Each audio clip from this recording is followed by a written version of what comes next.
Ravi de vous accueillir sur le plateau de Mobility TV avec encore une belle thématique. On parle beaucoup de vélo électrique. Le vélo électrique, est-ce un effet de mode ou tout simplement un succès durable? Quelle perspective? 4 invités pour en parler avec nous. Ravi de vous accueillir. Arnaud Gournac, bonjour. Vous êtes directeur de Peugeot Cycle. Soyez le bienvenu. Jérôme Mortal est là également. Bonjour. Vous êtes le directeur des nouvelles mobilités chez Valeo. Soyez les bienvenus. Amira Abera est là également. Bonjour, cofondatrice de Zouv, très innovant cette entreprise, on va en parler dans quelques instants avec vous. Et Thomas Verstrepen, bonjour, vous êtes consultant mobilité chez Wavestone. Je vais commencer avec vous parce que j'aimerais bien avoir votre sentiment sur ce phénomène, on peut le dire, le vélo électrique, c'est tout récent, on a l'impression que c'est déjà entré dans les mœurs. Comment vous expliquez que ça marche? Est-ce que la crise sanitaire et les périodes de confinement ont profité au développement du vélo électrique et est-ce que ça peut durer? Alors effectivement, les conditions sanitaires ont accéléré ce mouvement des ventes de vélos à assistance électrique et aussi évidemment d'usage au sein notamment des grandes métropoles. Mais c'est un mouvement qui vient, c'est un mouvement structurel qui vient depuis plusieurs années. Aujourd'hui, le vélo à assistance électrique, en termes de ventes, c'est 15% de l'ensemble des ventes des vélos, mais déjà 45% du chiffre d'affaires. Et c'est un mouvement qui va continuer puisque la mobilité électrique en général progresse et c'est une tendance lourde dans la mobilité. Mais c'est aussi une question d'usage. On voit justement dans les usages de déplacement, par exemple domicile-travail, que c'est un mode de transport qui est de plus en plus utilisé. Et on l'a bien vu pendant cette crise, les pistes cyclables se sont multipliées et les usagers les ont remplis. Et donc c'est un mouvement qui... C'était le cas déjà avec le vélo classique, les pistes cyclables. Mais là, il y a un phénomène nouveau. Alors effectivement, l'énergie, l'électricité, mais aussi la possibilité de continuer à faire du sport, mais aussi la possibilité d'aller plus vite. Oui, en fait, ça touche plus de monde au final, puisqu'il y a des catégories de personnes qui peuvent utiliser le vélo électrique plus facilement qu'un vélo mécanique, on peut dire. Les personnes âgées, on peut utiliser aussi pour la livraison. Donc, c'est des usages qui sont démultipliés en fait, auprès de beaucoup plus de catégories de personnes.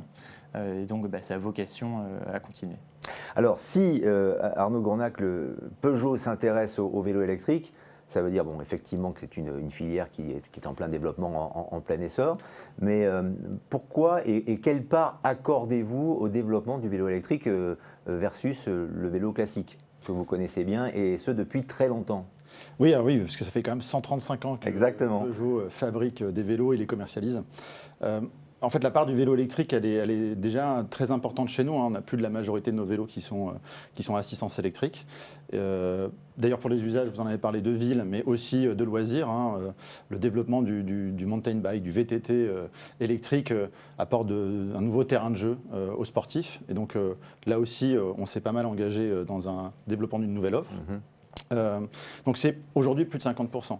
Après, on peut regarder aussi le vélo électrique comme une réponse complémentaire à celle de notre autre portfolio de mobilité chez Peugeot, l'automobile que tout le monde connaît, le scooter également, scooter et moto, et puis bien sûr donc ce vélo électrique qui finalement complète le portefeuille de solutions à partir du 0 km. Ça représente quoi et ça représente combien chez Peugeot Cycle le vélo électrique aujourd'hui en termes de production, en termes de chiffre d'affaires aussi peut-être? Alors, on n'est pas d'usage à se prononcer sur ce genre de sujet, mais sachez que c'est la grande majorité en chiffre d'affaires et la majorité également en volume. D'accord, mais il y a plus de vélos électriques que de vélos classiques aujourd'hui chez Peugeot Cycle? Tout à fait. Plus de vélos électriques. C'est déjà le cas depuis déjà 2018, étant donné la croissance du marché et la croissance aussi en termes de profitabilité. C'est allé très vite quand même. Alors c'est allé très vite. Parce que le vélo électrique ne date pas d'il y a 10 ans, on est d'accord? En tout cas, le développement dans le grand public, vous êtes d'accord? En fait, Peugeot a développé et commercialisé son premier vélo électrique en 2009, donc ça remonte. Voilà, il fait office de dinosaure aujourd'hui, mais voilà. La croissance, elle a clairement accéléré depuis 5 ans environ. D'accord, voilà. Et on est dans un rythme assez exponentiel. Alors voilà pourquoi il est intéressant pour beaucoup d'entreprises aussi, en périphérie du vélo électrique, de se prononcer et d'avoir une activité. Et là, je parle évidemment de l'entreprise Zouv maintenant, maintenant avec vous, Amira Abera. Parlez-nous déjà de votre entreprise, avec ces bornes, effectivement, qui permettent des vélos partagés, tout simplement, des vélos électriques partagés, d'être proposés à votre clientèle. Oui. Alors Zouf, c'est une société française qu'on a créée avec Arnaud et Eric Carrel en 2017. Nous, on est une équipe qui vient initialement de l'objet connecté, pas forcément du vélo. Et on a vu, notamment en 2017, une transformation de la mobilité où on passait de l'achat d'un objet, j'achète une voiture, j'achète un vélo, à plutôt je vais aller chercher un service de mobilité, chercher un déplacement. Et c'est là qu'on a pensé que l'objet connecté pouvait vraiment apporter un réel service sur ce marché-là. Donc on a développé notre propre vélo et on a développé avec une technologie de station particulièrement innovante pour aussi adresser les besoins des villes parce qu'il faut finalement accueillir tous ces modes de mobilité dans les villes avec une borne, un premier vélo qui s'accroche à la borne, le deuxième vélo au premier vélo, un peu comme les caddies de supermarché. Et sur l'équivalent d'une place de parking voiture, on peut mettre jusqu'à 15 vélos et remplacer l'espace qu'on donnait avant à un automobiliste par l'espace qu'on donne maintenant à 15 cyclistes. Voilà, en termes d'espace, vous gagnez beaucoup de place, c'est ça, par rapport à la configuration que vous proposez, c'est ça, hein? Absolument. Avec donc une forme de, pardonnez-moi, hein, c'est peut-être un raccourci un peu hâtif, je peux le concéder, c'est le Vélib amélioré, le Vélib électrique que propose Zouf en quelque sorte. Alors oui, on est sur un service, nous on offre en fait nos vélos pour le marché de ce qu'on appelle le vélo partage ou le sharing. Du coup, c'est des vélos que personne ne possède, qui appartiennent à toute la communauté d'utilisateurs et que chacun peut prendre en fonction de son besoin ou pas. Alors c'est vrai que le vélo électrique permet aussi de créer, d'imaginer, d'inventer.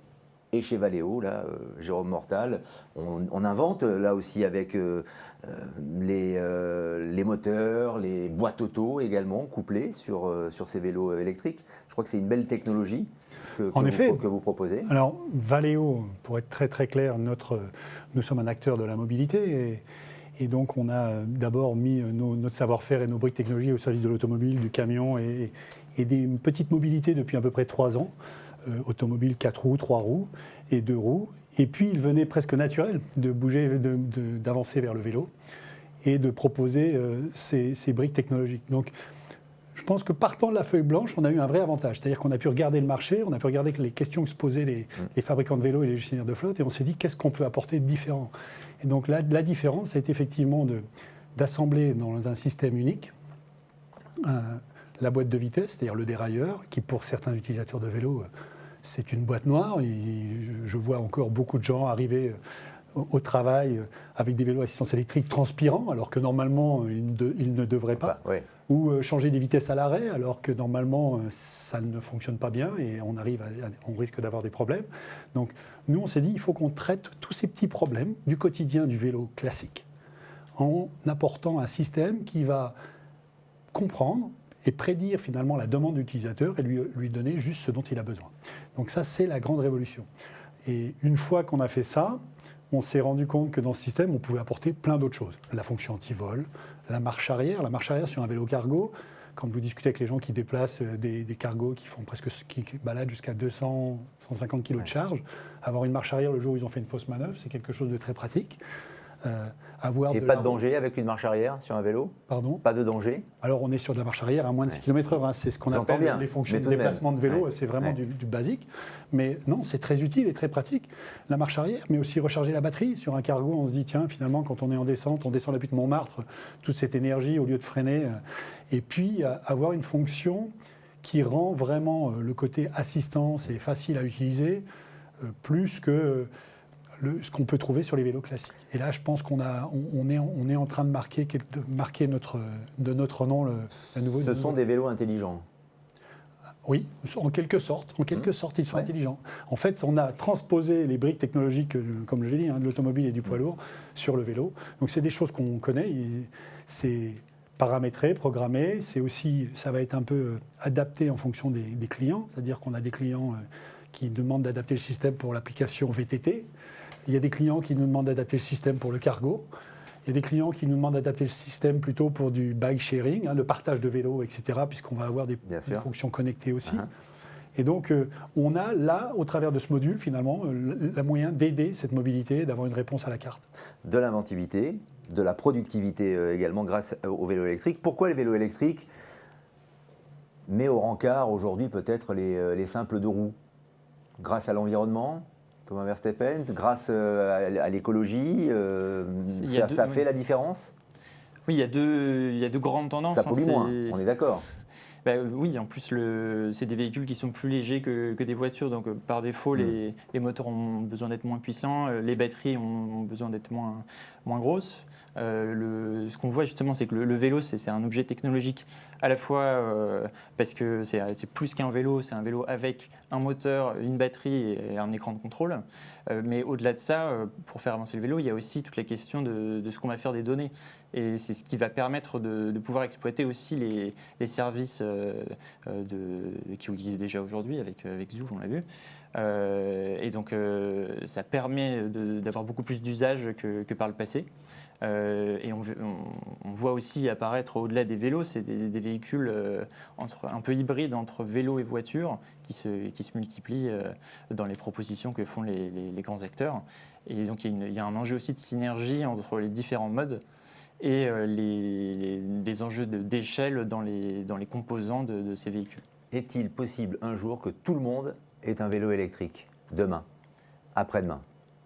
Peut-être pas tout le monde. Peut-être que tout le monde n'aura pas le même vélo électrique en ville. Parce que, pardonnez-moi, tout le monde a un vélo classique ou a eu un vélo classique, enfance, adolescence ou pour des raisons pratiques en tant qu'adulte. Est-ce que ce statut-là peut être obtenu par le vélo électrique selon vous?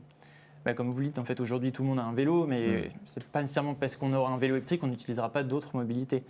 Pour autant, le vélo électrique aura plein de formes. On le voit avec les vélos cargo, on le voit avec ces véhicules dont je parlais qui sont un peu hybrides. Donc il y aura plein d'usages qui vont se matérialiser par des vélos électriques d'une certaine forme ou d'une autre. Cette idée du 100% vélo électrique, pourquoi pas dans une population comme la France, vous en seriez ravi, j'imagine? Alors, moi, je me pose la question. Pas forcément. Je me demande, est-ce que plutôt on ne sera pas dans un monde où 0% des gens auront un vélo électrique, dans le sens où aussi 0% des gens auront une voiture ou un vélo mécanique, de la même manière qu'ils ne possèdent pas les transports en commun, et qu'on tend vers un monde où on arrête de consommer l'objet et où en fait je vais plutôt m'orienter vers une solution de mobilité à chaque fois que j'en aurai besoin. Donc il y aura peut-être des systèmes partagés pour les voitures, pour les vélos, comme c'est le cas pour les transports en commun. Pas d'acquisition mais de la location en fait, en fonction de vos besoins et le jour où du j'ai moment de la besoin journée. De déplacer mes enfants, je prends une voiture. Le jour où je vais au travail toute seule parce que c'est à moins de kilomètres, je prends un vélo. Parfois, je prendrai les transports en commun, mais finalement, je n'aurai pas besoin de garder 10 mètres carrés chez moi, surtout au prix du mètre carré dans certains endroits, pour conserver une voiture qui 98% du temps est immobile. En fait, demain, on va se déplacer avec son téléphone ou avec sa carte. Exactement. Tout simplement, et ça va nous permettre de prendre soit un vélo, soit une voiture, autre chose, ou des transports en commun plus classiques. C'est sans doute ça demain, très vraisemblablement. C'est une bonne nouvelle pour Peugeot Cycle, si on part sur cette tendance-là? C'est une très bonne nouvelle pour Peugeot, au sens large. Oui, d'accord. Je vous disais tout à l'heure, et pour Peugeot Cycle aussi, parce que nous, on voit d'un œil tout à fait inspiré des nouvelles solutions technologiques, des nouveaux usages. Le vélo électrique, pour répondre, pour compléter, a permis à un grand nombre de personnes de revenir, enfin d'aller sur le vélo et de revenir au vélo, parce qu'il y avait certaines complexités physiques notamment. Donc là, le vélo électrique vous permet de pédaler sans effort, voire même de trouver du plaisir. Je vous invite à tester un vélo électrique, Peugeot bien entendu, mais de ressentir justement cette sensation de plaisir dans le déplacement. Et bien sûr, il y a l'aspect fonctionnel de rejoindre un point A à un point B, sans trafic, sans bouchon, voilà, et sans être polluant. Le côté pratique est indéniable et évidemment, on va y venir. Mais pour les puristes tout de même, je vais vous parler juste de ma petite vie. Cet été, j'ai essayé le vélo électrique en montagne, un peu sportif. Tous ceux que j'arrivais à doubler très facilement, évidemment, avec le vélo électrique, sans effort, on va beaucoup plus vite. Et je doublais donc effectivement des cyclistes sans doute chevronnés qui étaient sur des vélos classiques et qui me hurlaient à chaque fois « Tricheur !» Il n'y a pas un problème éthique quelque part? Non, il n'y a pas d'éthique. Pour le puriste, pour celui qui aime le vélo, qui fait du vélo, qui aime l'effort. Alors, moi, je suis originaire de la pratique classique, on va dire, du vélo. Donc, oui, on peut voir ça dans un premier temps de cette manière-là. Ce qu'il faut voir, en fait, c'est les usages. Et c'est pour ça que, d'ailleurs, nous, on s'est engagé dans la Coupe du Monde de vélo électrique en VTT. Et en fait, les coureurs nous disent ce qui est génial, c'est que ça ne me freine absolument pas dans mon plaisir, voire ça l'augmente, puisque là où je prenais du plaisir uniquement à la descente, j'en prends aussi à la montée. Et un autre effet, c'est qu'ils vont beaucoup plus loin. Des rides, pour vous spécialistes, c'est aujourd'hui une journée sans souci, mais en fait spécialiste ou même débutant, ça vous permet d'ouvrir des territoires auxquels on n'avait pas accès avant. Donc il y a toujours dans la transformation un peu de réticence, mais honnêtement dans le marché du mountain bike aujourd'hui électrique, les taux de croissance sont absolument... Et il y a une forme de stratégie intéressante aussi. Parce que chaque concurrent, chaque compétiteur utilise le vélo électrique, il y a une forme d'économie à le même vélo. Oui. Et donc, c'est pas là, c'est Alors, les mêmes armes, en quelque sorte. Oui, il y a une course à la technologie, mais il y a une stratégie intéressante aussi pour la compétition. Nous la compétition, elle est là aussi pour nous crédibiliser la qualité de nos vélos. Et clairement, c'est un vrai laboratoire pour tous nos composants qui se doivent d'être qualité sur notre segment. Tout le monde sur ce plateau a un vélo électrique ou a essayé le vélo électrique, bien sûr. Ah oui, bien sûr. Oui, bien sûr. Bien sûr, non, mais attendez, je pose quand même la question, on ne sait jamais, je m'en doutais un peu, mais je préfère poser la question. En termes d'inventivité, puisque en effet, vous l'avez bien expliqué tout à l'heure, Valeo est à la pointe, en tout cas crée et invente beaucoup dans la périphérie donc, du vélo électrique. Jusqu'où peut-on aller ? Qu'est-ce que vous pouvez encore imaginer pour améliorer les fonctions du vélo électrique ? Du vélo intelligent, on en parlait tout à l'heure. Aujourd'hui, on le voit dans les véhicules, dans les voitures. Il y a Moi, je pense il y a de l'Internet. Revenir sur la question précédente et répondre à votre question, c'est que finalement, le spectre des clients est en train de s'élargir. C'est-à-dire que moi, aujourd'hui, je suis content. Je suis cycliste aussi, mais je suis content de voir Mais des vous gens êtes qui cycliste classique ou électrique ? Classique et électrique. Ah, et électrique aussi. Mais je suis content de voir des gens monter le Mont Ventoux à D'accord. côté de moi avec des vélos électriques et des gens qui ont 60 ans, 70 ans. Parce que finalement, ils n'auraient pas pu le faire avec un vélo classique. Et donc en VTT, juste. pareil, comme notre collègue disait, Arnaud, il dit, étendre le spectre et élargir le spectre, à la fin, ça fait plus de vélos et c'est une croissance de ce marché. Et on est convaincu de la croissance de ce marché. Et là où l'intelligence, pour moi, doit être au service de l'utilisateur, c'est là où il y a une vraie force dans le système qu'on propose d'ailleurs aujourd'hui, c'est qu'on doit pouvoir s'adapter aux différents usages. C'est-à-dire que j'ai pris tout à l'heure l'exemple de la personne qui qui va au travail et qui arrive transpirant au travail avec un vélo parce qu'il n'a pas bien compris comment fonctionnait le dérailleur, l'assistance et toutes ces fonctions. Ouais. Demain, cette personne-là, on va lui donner tout ça en automatique et on va l'aider en fonction de la puissance qu'il développe, de la fréquence de pédalage qu'il a. On va adapter le besoin d'assistance à ce qu'il demande. Mais le même utilisateur, le jour d'après, il va faire une balade avec ses enfants, ou il fait une balade un peu plus intense avec ses collègues. On va détecter qu'il est dans un mode un peu plus sport, et encore une fois, on va s'adapter, on va lui mettre moins d'assistance, et on va l'emmener vers son plaisir sportif. Donc, je pense que ce qu'on doit apporter, et ça rejoint la notion de service, c'est de dire, donnons aux gens ce dont ils ont besoin. Certaines personnes ont besoin d'aller d'un point A à un point B d'une certaine façon, offrons-leur ce qu'il y a de mieux en termes de mobilité. Et c'est ce sur quoi on travaille. Amira Abera, votre activité et ce que vous prédisez, ou ce que vous prédisiez tout à l'heure sur ce plateau avec le 0% vélo électrique, 0% vélo, mais enfin tout simplement en fonction des besoins du quotidien, est-ce que cette activité est uniquement citadine ? Ou est-ce qu'elle peut s'installer aussi dans nos campagnes, un peu partout dans le pays ? Ou est-ce que c'est uniquement réservé à la ville ? C'est très urbain quand même. Alors, nous, aujourd'hui, nos vélos électriques, on les déploie de deux manières, c'est-à-dire qu'on va collaborer avec d'autres opérateurs qui vont les déployer sur d'autres villes. Par exemple, on travaille avec Pony qui a des vélos Zouf sur Grenoble, mais on a aussi deux territoires qu'on exploite nous-mêmes, la ville de Bordeaux, et on exploite aussi le territoire du plateau de Saclay, qui est un territoire périurbain avec une densité qui est 3 fois inférieure à celle de Paris, qui est dans le 91, dans l'Essonne, entre les Yvelines et l'Essonne, exactement. Et là, on est sur un territoire avec un plateau, et puis finalement, autour, il y a quasiment des champs, mais c'est là aussi qu'il y a toutes les grandes écoles, beaucoup de grandes entreprises, c'est un gros pôle technologique.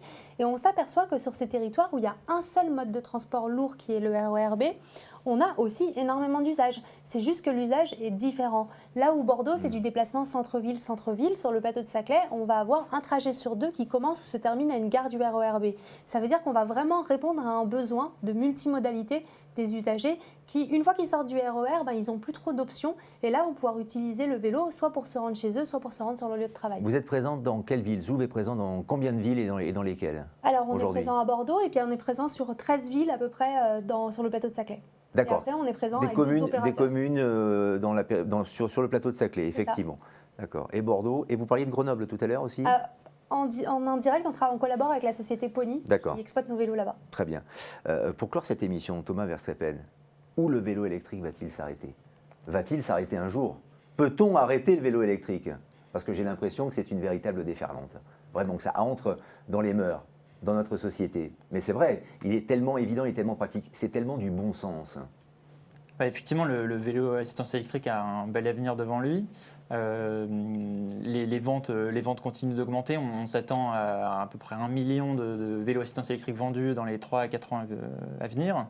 Ce qu'il y a comme enjeu qu'on vient de souligner aussi, c'est l'aspect multimodalité. C'est-à-dire qu'une fois que, mettons que toutes les personnes qui peuvent utiliser un vélo l'utilisent déjà, elles pourront l'utiliser sur des trajectoires qui sont un peu plus longues, Ouais. en utilisant plusieurs modes de transport. Et il va y avoir un gros enjeu de pouvoir inscrire le vélo dans un parcours multimodal à travers donc, des connexions entre les modes de transport.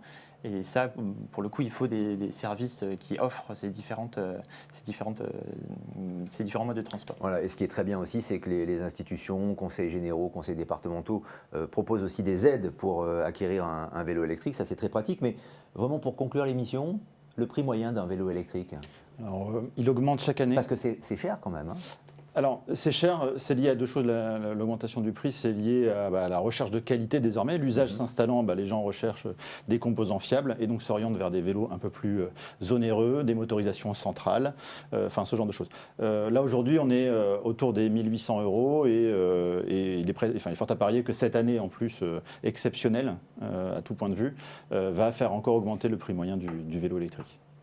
Faites du vélo électrique. Pas que, mais électrique, c'est bien aussi. Merci à tous les quatre, en tout cas, d'avoir participé à cette émission. C'était très intéressant. À très bientôt. Et nous, on se retrouve évidemment pour un nouveau numéro de Mobility TV. À bientôt.